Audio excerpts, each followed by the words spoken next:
warahmatullahi wabarakatuh. Selamat berjumpa mahasiswa IAINU Kebumen yang saya banggakan. Pada kesempatan ini kita akan membahas topik pendekatan filsafat dalam studi Islam. Untuk mengawali studi bahasan ini, kita mulai dengan pengertian filsafat. Filsafat berasal dari bahasa Yunani, filosofi, yang terdiri atas dua suku kata, yaitu philos yang berarti cinta dan sophia yang berarti hikmah, kebijaksanaan atau pengetahuan. Dalam istilah lain, kita mengenal filsafat dengan bahasa Inggris yang disebut dengan istilah filosofi, atau dalam bahasa Arab yang disebut dengan istilah falsafah. Selanjutnya, pengertian filsafat juga dikemukakan oleh para tokoh filosof awal, karena filsafat ini telah muncul dan berkembang pada abad Yunani, abad peradaban Yunani, yaitu abad sebelum Masehi.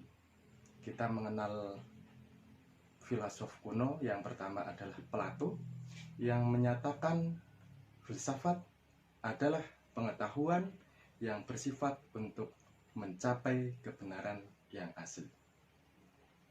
Tokoh lain, Aristoteles, mendefinisikan filsafat ialah pengetahuan yang meliputi kebenaran yang terkandung di dalamnya ilmu-ilmu metafisika, logika, retorika, etika, ekonomi, politik, dan estetika. Sedangkan filosof lainnya, Cicero, menyatakan filsafat ialah ibu dari semua ilmu.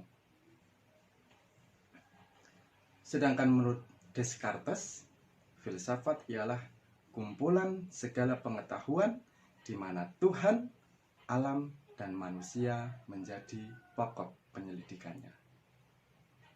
Dalam Kamus Besar Bahasa Indonesia, kata filsafat menunjukkan arti pengetahuan dan penyelidikan dengan akal budi mengenai hakikat segala yang ada, sebab asal dan hukumnya. Dari berbagai pengertian tersebut, maka kita bisa mengambil pengertian yang sederhana bahwa filsafat adalah pengetahuan dan upaya penyelidikan untuk mendapatkan pengetahuan dari segala sesuatu yang ada. Baik, selanjutnya kita kepada bagian kedua dari topik pembahasan ini, prinsip-prinsip filsafat sebagai pendekatan studi agama. Bagian ini dimaksud bahwa dalam menggunakan filsafat sebagai pendekatan untuk memahami agama, mendasarkan kepada 4 prinsip utama. Pertama, logika. Kedua, metafisika. Ketiga, epistemologi. Dan keempat, etika. Pertama, logika. Logika berasal dari bahasa Yunani, logos, yang berarti pemikiran atau akal. Logika adalah seni berargumen, rasional, dan koheren atau berhubungan. Dalam logika ini, setiap pernyataan, setiap pengetahuan pasti berawal dari suatu premis atau pernyataan dasar atau pernyataan pembuka. Suatu premis dalam agama misalnya adalah sebagaimana yang dikemukakan oleh Anselm, yang mengemukakan bahwa Tuhan adalah sesuatu yang tidak ada hal lebih besar yang dapat dipikirkan selain Dia. Ini berarti bahwa salah satu argumen, salah satu pernyataan tentang agama adalah bahwa diawali dengan keyakinan terhadap Tuhan, bahwa Dia adalah sesuatu yang tidak ada hal yang lebih besar darinya. Dalam penggunaan logika, maka logika manusia akan mencari dasar rasional.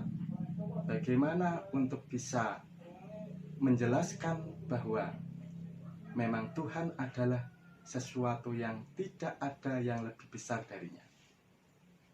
Apakah dengan cara mencari wujud Tuhan yang paling besar di alam semesta ini, ataukah dengan mencari sifat-sifatnya, ataupun dengan mencari argumen pernyataan rasional yang bisa untuk menjadi dasar bahwa memang ada sesuatu yang paling besar selain dari apa-apa yang ada di dunia ini. Pada intinya bahwa logika dalam filsafat adalah sebagai dasar argumen secara rasional, bahwa dalam penggunaan logika, maka ketika manusia meyakini suatu kebenaran dari suatu pengetahuan, maka bahwa pengetahuan itu harus berdasarkan kepada struktur logis, atau pengetahuan itu dapat dipahami secara rasional. Kedua, metafisika. Prinsip kedua dari filsafat ini adalah metafisika, yaitu metafisika mempunyai pengertian hal yang paling dasar, pertanyaan-pertanyaan fundamental tentang eksistensi atau keberadaan dan realitas yang menyertainya. Metafisika mempertanyakan hakikat dari suatu keberadaan, atau dalam pengertian sederhana, metafisika ini mempertanyakan hal yang tidak nampak dari segala sesuatu yang nampak. Misalnya, pertanyaan metafisika adalah mempertanyakan apakah sebenarnya hakikat dari seorang aku sebagai manusia. Apakah aku ini dilihat sebagai suatu wujud fisiknya yang mempunyai tinggi badan sekian sentimeter, yang mempunyai perawakan kurus atau gemuk, yang mempunyai struktur hidung mancung atau pesek, dan lain sebagainya. Apakah manusia aku ini hanya dilihat secara fisiknya, ataukah aku ini dilihat sebagai seorang yang mempunyai karakter-karakter, mempunyai kepribadian watak yang tidak terlihat namun nampak dari perilakunya. Artinya bahwa kepribadian seseorang itu wujudnya tidak nampak.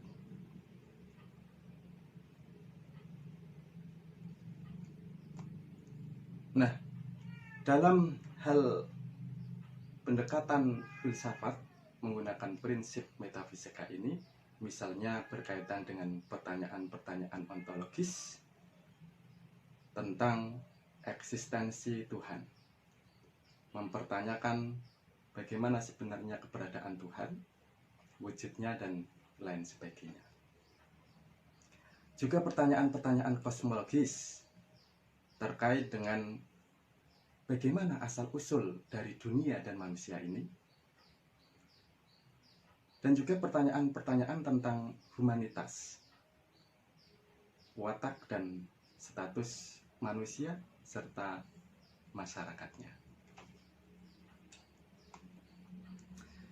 Yang ketiga, prinsip dari filsafat adalah epistemologi.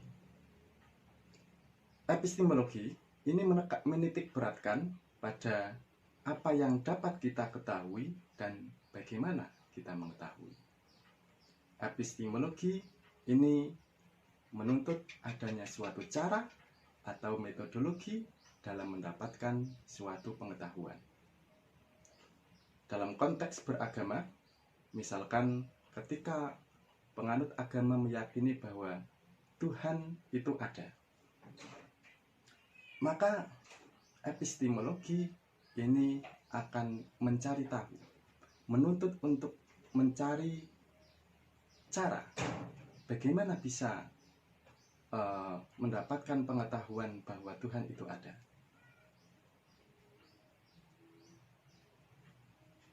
Selanjutnya, prinsip yang keempat adalah etika. Secara harfiah, etika berarti studi tentang perilaku atau studi dan penyelidikan tentang nilai-nilai yang dengannya kita hidup, yang mengatur cara hidup dengan lainnya dalam satu komunitas lokal, komunitas nasional, maupun komunitas global dan internasional. Etika menitik beratkan perhatian pada pertanyaan-pertanyaan tentang kewajiban, keadilan, cinta, dan kebaikan. Dalam konteks kehidupan beragama, maka konteks etika terlihat dalam melihat bahwa dalam agama mempunyai ajaran tentang aturan-aturan cara kehidupan religius menurut agama masing-masing. Misalnya dalam Islam, maka penganut Islam akan mengikuti pedoman tentang bagaimana cara hidup dalam Islam. Bagaimana Islam mengatur tentang hal yang paling mendasar dari kehidupan, yaitu tentang pentingnya bersuci, bagaimana cara wudhu, cara mandi, dan juga mengatur misalkan tentang bagaimana aturan ataupun norma dalam bersosial, bagaimana etika dengan orang tua, dengan saudara, dengan sesama, bagaimana etika dengan lawan jenis dalam pernikahan yang juga telah diatur oleh agama, bagaimana etika ataupun aturan dalam berdagang, dalam berpolitik, dalam melakukan pendidikan, dan lain sebagainya.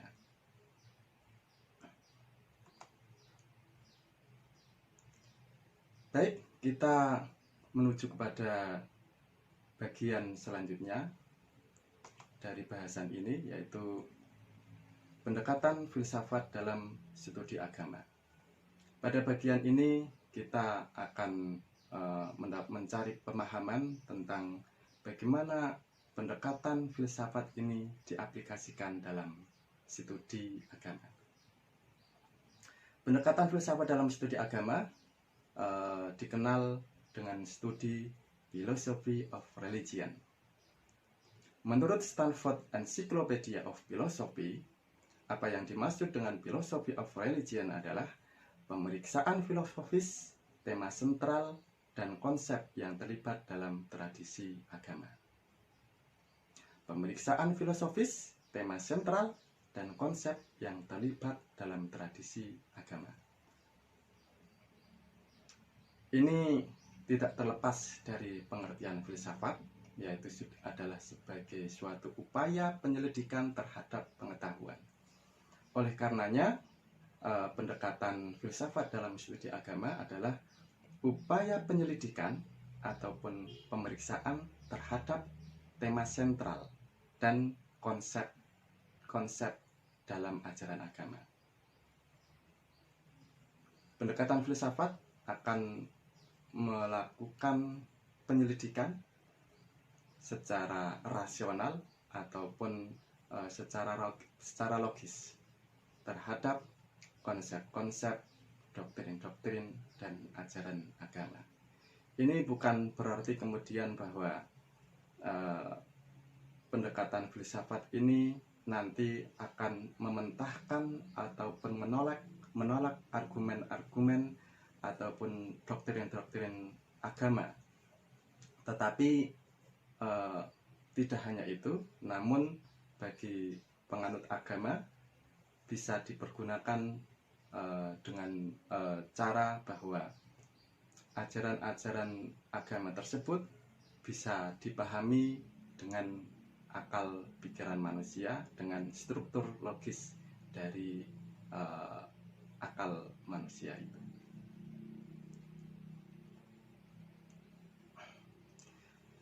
Philosophy of Religion mencakup keyakinan alternatif tentang Tuhan, varietas pengalaman religius, interaksi antara sains dan agama, sifat dan ruang lingkup, baik jahat dan jahat, baik dan jahat, proses kelahiran agama, sejarah, dan kematian. Bagian-bagian dari tema-tema pokok agama atau pokok-pokok ajaran agama mengenai Tuhan, mengenai ibadah, mengenai interaksi antar manusia, mengenai interaksi antar ajaran agama dengan ilmu pengetahuan, norma-normanya akan menjadi bagian yang diperiksa atau diselidiki dalam filsafat.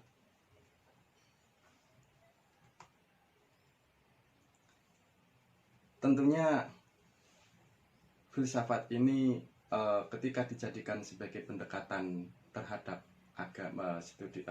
agama, maka pendekatan filsafat ini bisa dilakukan oleh penganut agama ataupun juga yang tidak menganut agama tersebut. Bagi penganut agama tentunya tujuannya adalah bukan untuk menolak ajaran-ajaran atau doktrin agama yang diantaranya bersifat metafisik, artinya yang tidak bisa dijangkau oleh pengalaman manusia. Tapi justru itu, dengan filsafat ini nanti penganut agama berupaya untuk bisa mendapatkan penjelasan logis atau rasional terhadap doktrin-doktrin agama tersebut.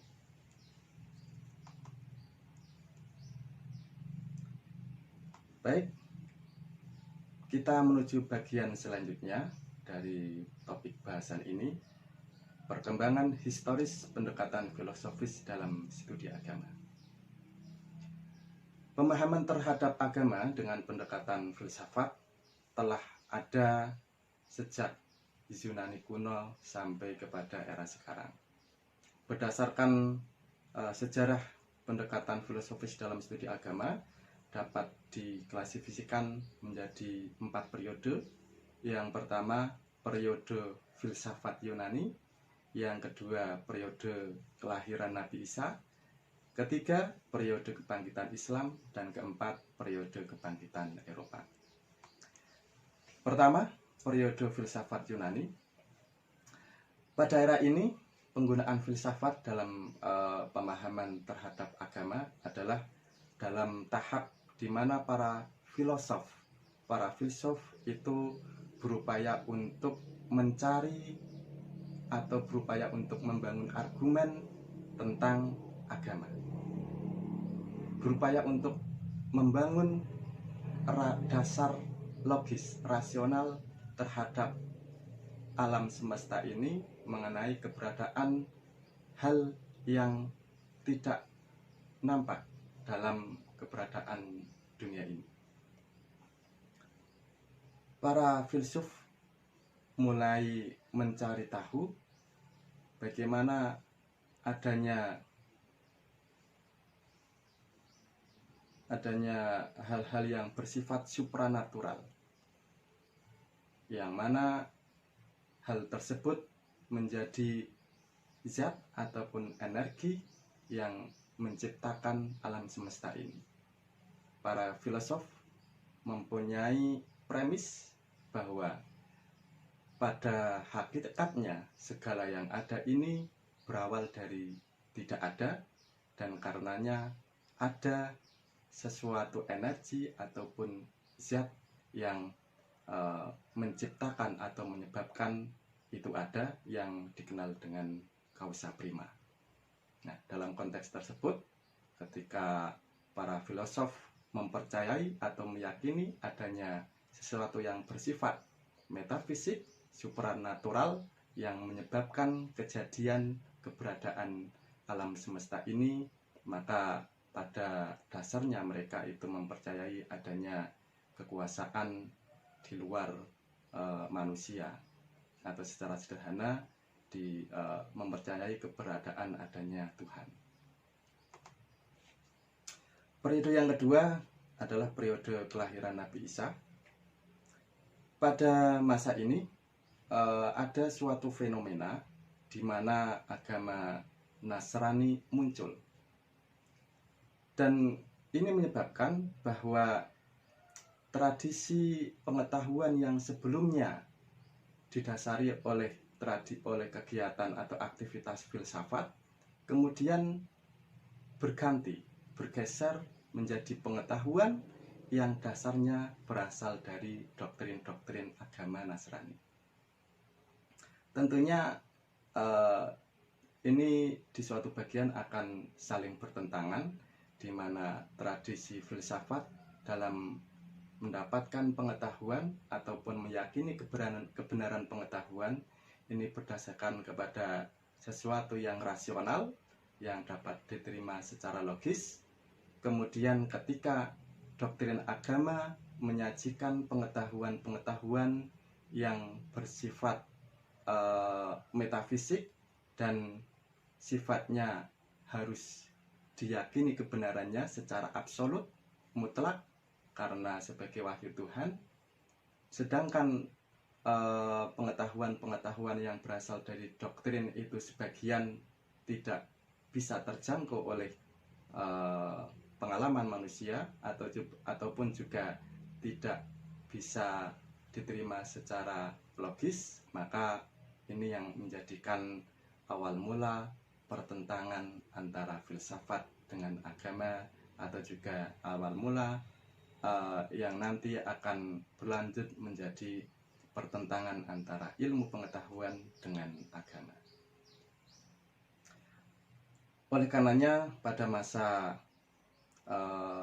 kelahiran Nabi Isa atau dalam periode waktu kita kenal dengan awal mula lahirnya abad Masehi ataupun tahun Masehi. Pada masa ini maka aktivitas berpikir dalam filsafat ini mulai mengalami kemunduran, di mana filsafat itu mati suri, sehingga kebenaran pengetahuan hanya menjadi otoritas gereja dengan dasar doktrin-doktrin keagamaan. Periode yang ketiga yaitu periode kebangkitan Islam. Pada masa ini bangsa Eropa masih dalam era kegelapan atau Dark Age, di mana pengetahuan di sana mati suri, aktivitas ilmu pengetahuan mati suri, dan gereja adalah sebagai sumber pengetahuan bagi masyarakatnya. Nah, kemudian ketika munculnya Islam sampai kepada masa kejayaan atau keemasannya pada masa Bani Abbasiyah, maka muncul para tokoh-tokoh filosof, para tokoh pemikir dari Islam, yang mana kita kenal misalkan ada Ibnu Sina, yang juga selain seorang filsuf, dia juga seorang ahli dalam kedokteran.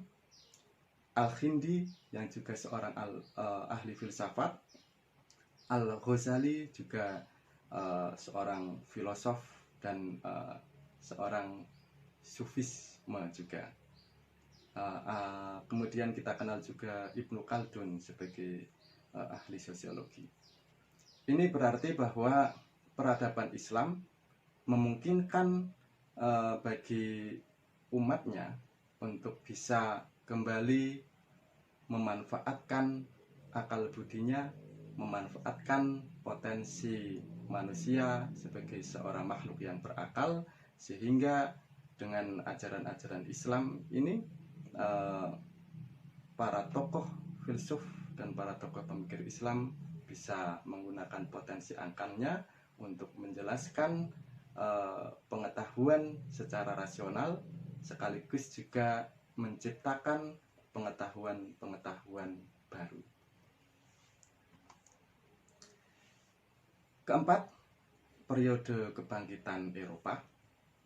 Pada masa ini mulai bergeser keadaan dari masyarakat Islam dengan masyarakat Barat atau masyarakat Eropa, di mana Hal ini terjadi ketika bangsa Islam di Arab khususnya terjadi kemunduran, baik itu dari segi politik, ekonomi, maupun dari segi kekuasaannya dan juga peradabannya karena berbagai hal.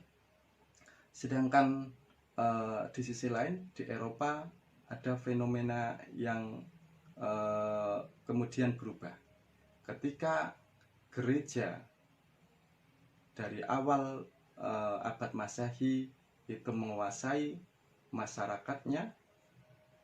Kemudian ada pemberontakan atau perlawanan terhadap dominasi gereja ini, sehingga adanya perlawanan yang kemudian dikenal juga dengan revolusi ilmu pengetahuan. Maka para pemikir-pemikir di Eropa ini mulai berani untuk menolak doktrin-doktrin dan dominasi gereja terhadap pengetahuan dan juga kehidupan masyarakatnya. Maka mulai muncullah revolusi, baik itu revolusi ilmu pengetahuan ataupun revolusi terhadap kehidupan masyarakatnya. Kita kenal tokoh-tokoh, misalkan diawali dengan adanya Newton yang kemudian mengeluarkan teori gravitasinya.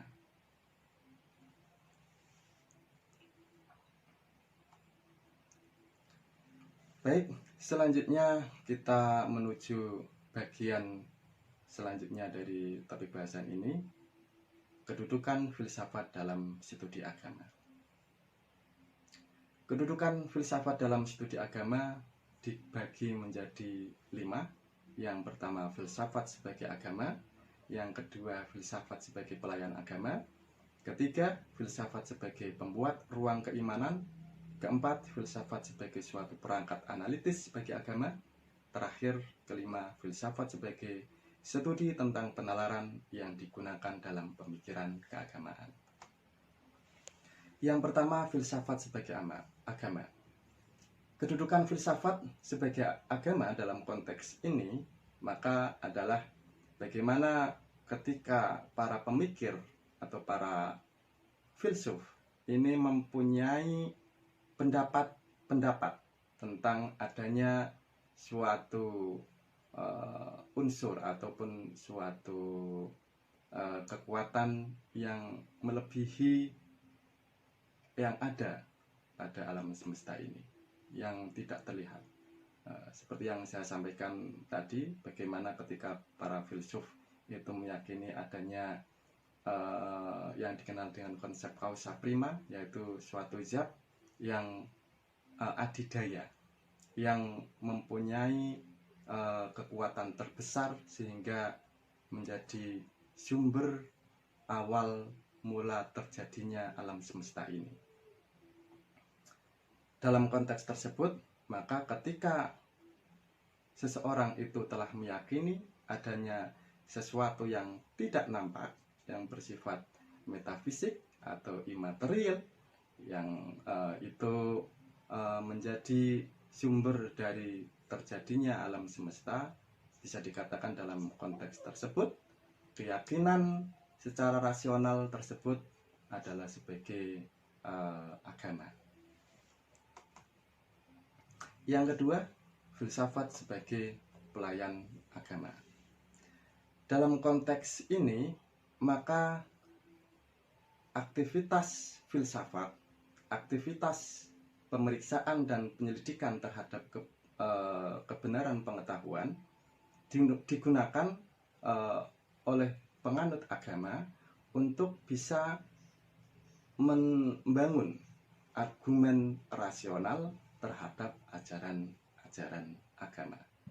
Misalkan ketika membahas keyakinan tentang adanya Tuhan dari suatu agama tertentu, maka dengan filsafat ini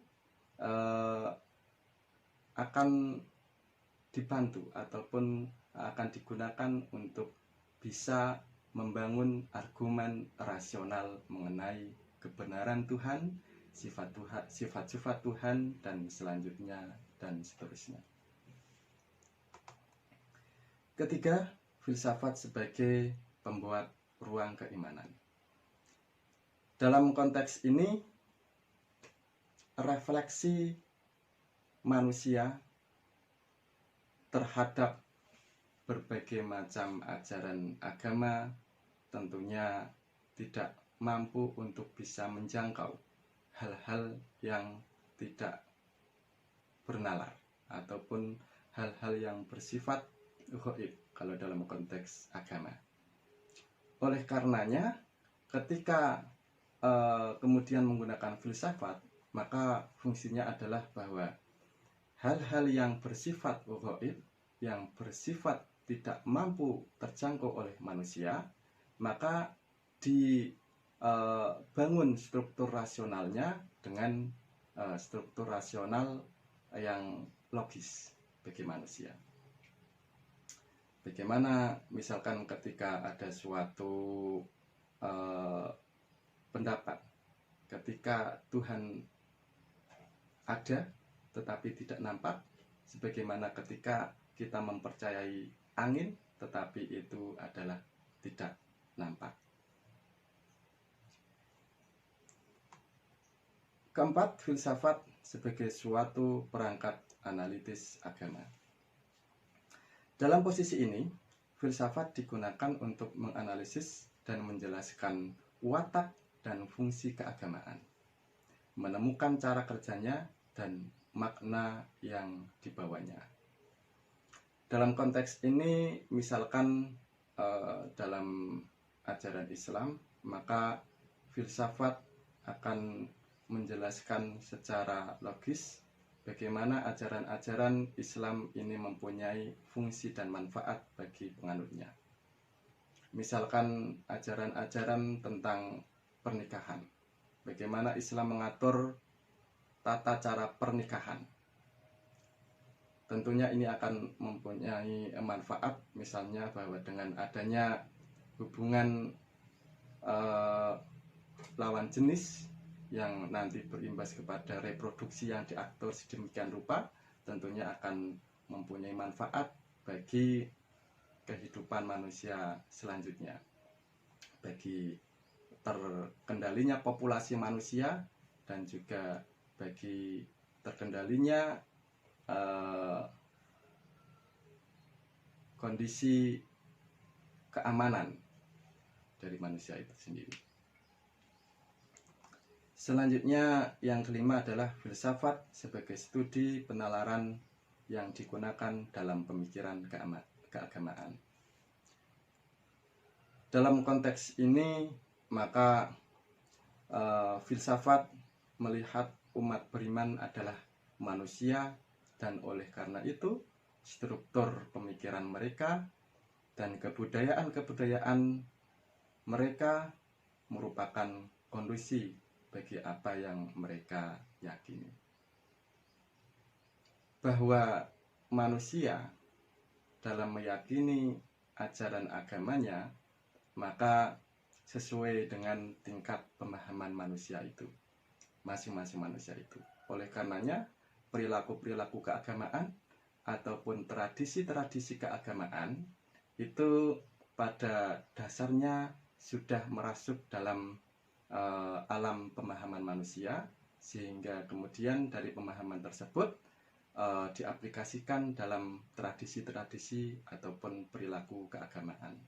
Artinya bahwa tradisi-tradisi atau perilaku keagamaan dari penganut agama pada dasarnya mempunyai dasar argumentasi atau dasar yang rasional. Misalnya, kenapa umat Islam itu melakukan ziarah? Tentu ada dasar rasionalnya. Misalkan adalah bahwa karena ziarah ini dilakukan karena adanya kepercayaan bahwa orang yang telah meninggal itu tidak bisa lagi mempunyai amal yang dapat digunakan untuk keperluannya. untuk menebus apa yang dilakukannya ketika hidup. Sedangkan apa yang dilakukannya ketika hidup itu mempunyai konsekuensi, yaitu berupa pahala ataupun dosa. Sedangkan pahala dan dosa itu juga mempunyai konsekuensi terhadap hukuman dan juga terhadap suatu kenikmatan. Nah, untuk itu maka ziarah ini mempunyai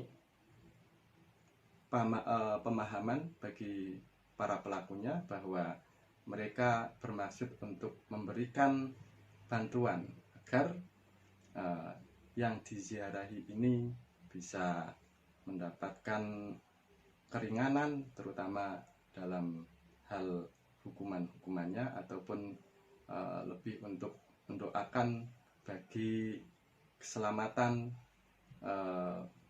para yang diziarahi ini di alam akhirat.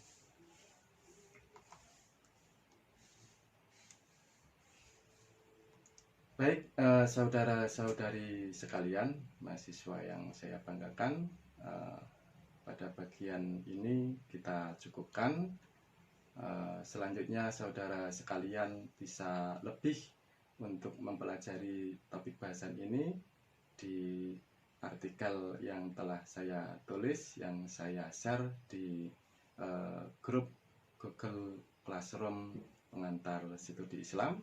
Serta saudara-saudari sekalian juga bisa mengkaji melalui referensi-referensi lain yang relevan, tentunya agar video ini hanya sebagai pengantar, agar pemahaman yang lebih dalam lagi bisa saudara sekalian baca dari referensi-referensi lain yang relevan.